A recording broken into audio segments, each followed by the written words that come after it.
जिलास्तरीय बिरसा मुंडा जयंती पालन जनजातीय गौरव दिवस जिलास्तरीय 150तम बिरसा मुंडा जयंती पालन जिला प्रशासन और जिला मंगल विभाग अनुकूल झारसुगुड़ा जिला किरमिरा स्थित एकलव्य आदर्श आवासिक विद्यालय परिसर में अनुष्ठित हो जाइछि।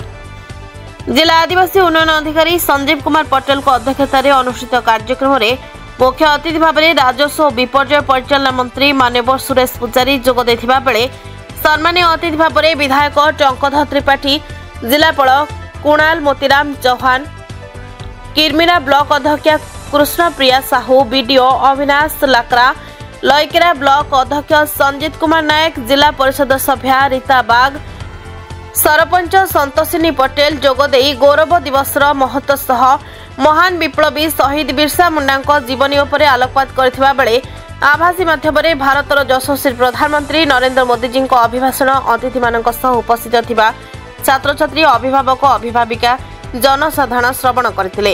एही अवसर में जिलार कृषि कला शिक्षा खेल समाज सेवारे दक्षता हासिल करथिबा छात्र छात्री कलाकार और चाषी को सम्मानित करने सह हिताधिकारी को जंगल जमीर पट्टा बंटन करथिले अतिथि माने।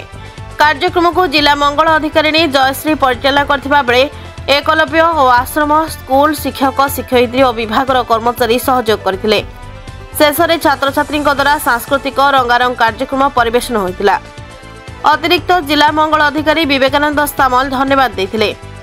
लयकेरारू अनिल कुमार सराफ को रिपोर्ट प्रतीक्षा न्यूज।